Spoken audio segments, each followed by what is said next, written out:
Olá, alunos do primeiro ano do Colégio Moderno. Mais uma videoaula de Química. Agora nós vamos estar fazendo a correção da lista de exercícios de revisão, ok? Então você já tem essa lista de exercícios que foi postada aí na plataforma LMS do NUI e também no Google Classroom, para quem não tem acesso à plataforma.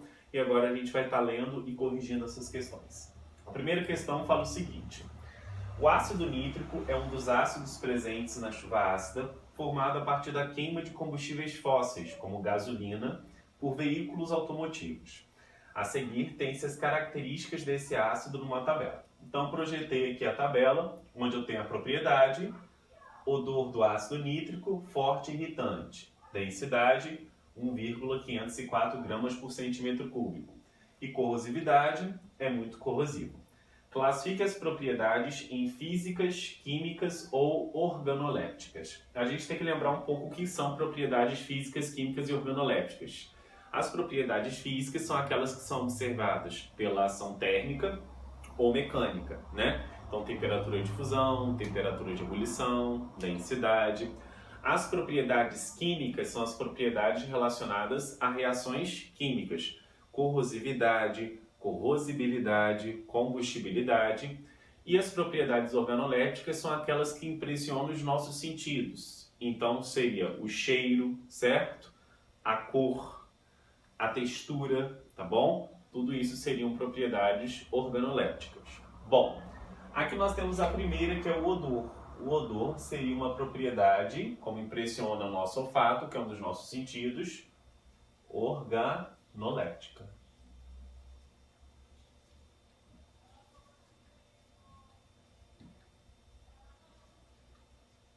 A densidade já relaciona a massa sobre o volume. Então seria uma propriedade física.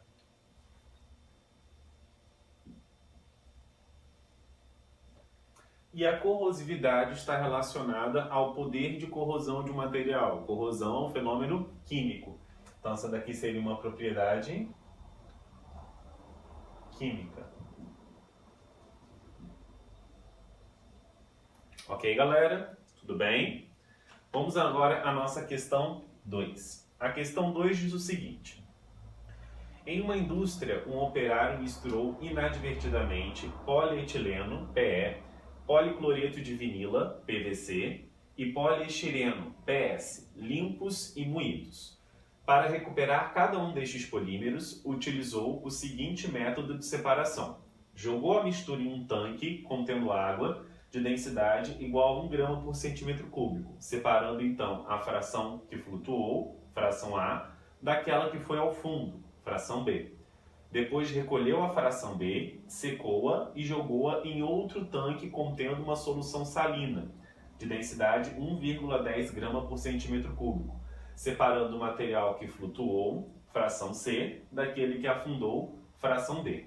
E ele deu os dados da densidade de trabalho em grama por centímetro cúbico do polietileno, do poliestireno e do policloreto de vinila. E ele pede quais são as frações A, C e D, respectivamente. Bom, aqui eu tenho as densidades do poliestireno de 0,1 a 0,98, do poliestireno de 1,04 a 1,06 e do policloreto de vinila de 1,35 a 1,42. No início do problema, os três plásticos estão juntos, os três polímeros.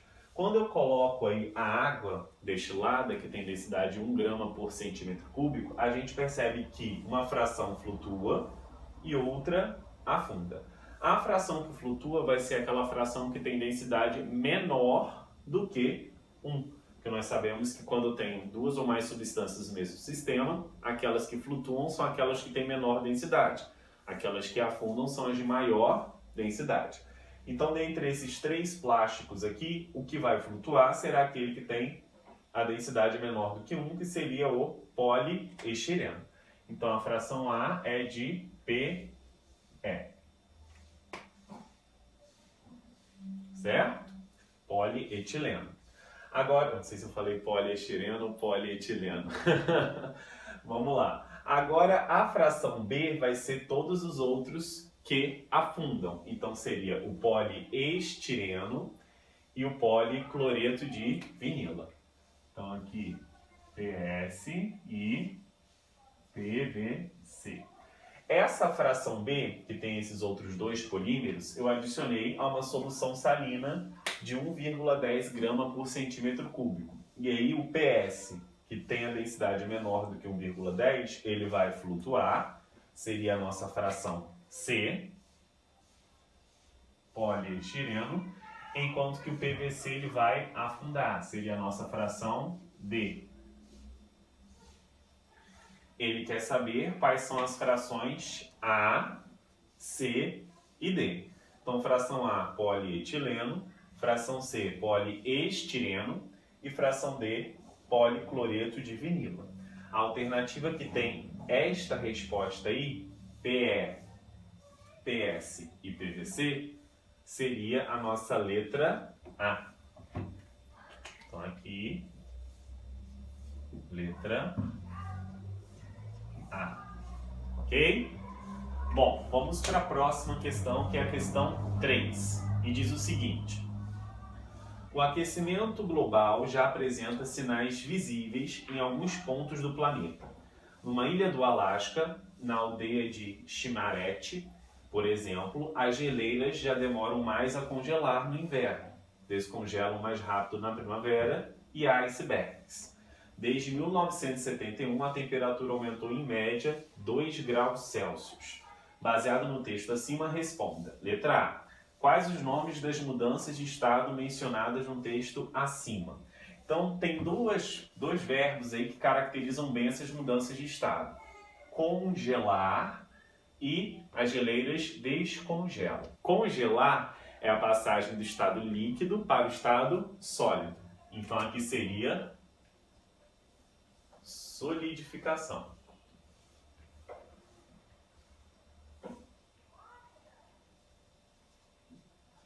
E descongelam seria o contrário, seria a passagem do estado quê? Sólido para o líquido. Do sólido para o líquido, fusão. Correto? Nossa letra A. Agora vamos para a letra B. Classifique as mudanças em endotérmica ou exotérmica. Congelar quer dizer que eu estou liberando calor nesse processo. A solidificação é um processo exotérmico. Eu preciso liberar calor para que as partículas passem do estado líquido para o estado sólido. Então, primeiro aí que a solidificação seria um processo exotérmico.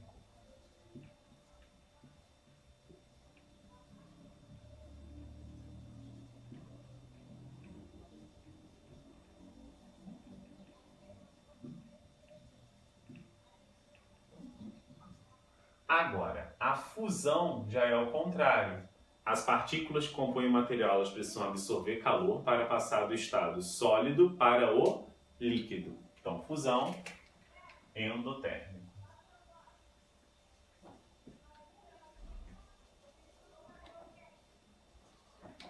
Correto?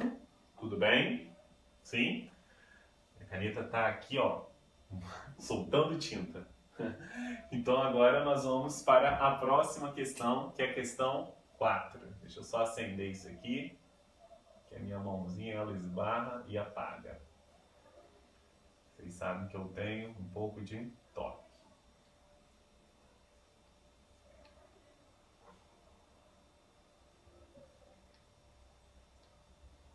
Pronto.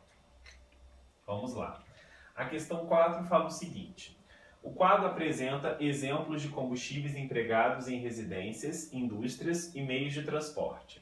Então ele dá aí os combustíveis, butano, etanol, metano, metanol, octano e suas temperaturas de fusão e ebulição respectivamente. São combustíveis líquidos a temperatura de 25 graus Celsius, então se eu tenho uma temperatura de 25 graus Celsius, certo? Qual vai ser aí o meu estado físico destes combustíveis? Vamos dar uma olhada aqui, ó. O butano ele tem a temperatura de fusão de menos 135 e de ebulição 0,5 graus Celsius.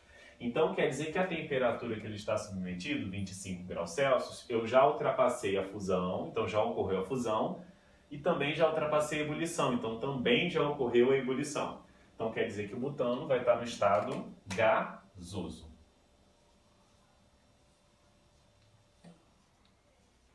O etanol ele tem a temperatura de fusão menos 112 graus Celsius e a de ebulição 78 graus Celsius. A 25 graus Celsius eu passei a temperatura de fusão, então ocorreu a fusão, mas eu não consegui alcançar a temperatura de ebulição. Então, se só ocorreu a fusão no caso do etanol, quer dizer que esse combustível a 25 graus Celsius será líquido. O metano é menos 183 graus Celsius a fusão e menos 162 graus Celsius a ebulição. A 25 graus Celsius já passei as duas temperaturas, então quer dizer que vai estar no estado gasoso. O metanol, a temperatura de fusão é menos 98 e a de ebulição é 65. A 25 graus Celsius eu ultrapassei a fusão, mas não consegui novamente alcançar a ebulição. Então quer dizer que esse aqui vai ser líquido.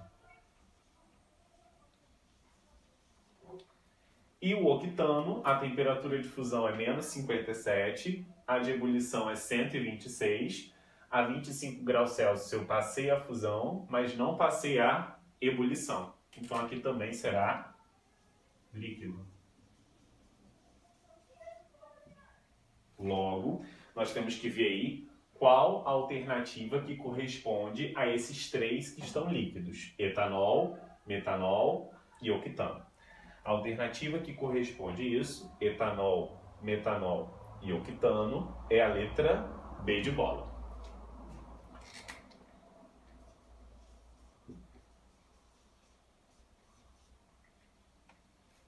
Certo?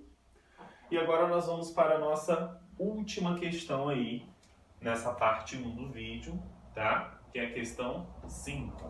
Vamos dar uma olhadinha aí na questão 5. O material sólido é aquecido continuamente. O gráfico a seguir mostra a variação de temperatura ordenada com o tempo abscissa. Então aqui nós temos esse gráfico, é um gráfico característico de substância pura, porque apresenta temperatura de fusão e ebulição constantes. Quando eu tenho dois patamares ou dois intervalos de tempo em que a temperatura permanece constante, quer dizer que eu tenho o gráfico de uma substância pura. Ele pergunta na letra A o seguinte: qual o ponto de ebulição do material? O segundo intervalo de tempo que a temperatura permanecer constante será a ebulição, que no caso será 150 graus Celsius. Logo, a temperatura de ebulição aqui 150 graus Celsius. Bom, a letra B pergunta quanto tempo dura a fusão. A fusão já seria o primeiro intervalo de tempo em que a temperatura permanece constante. A fusão ocorre aqui, ó, entre 10 e 20 minutos, tá bom? Eu não coloquei a legenda aqui, mas a temperatura é em graus Celsius. E aqui o tempo é em minutos, certo? Então, de 10 a 20 minutos ocorre a fusão.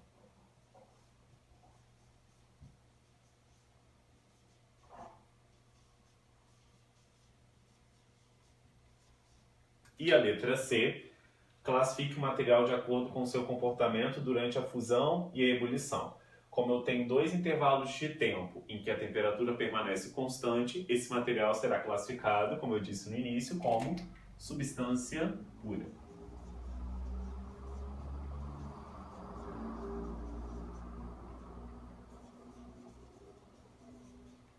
Então, a gente vai para a parte 2, onde eu vou estar corrigindo as demais questões. Forte abraço, a gente se vê.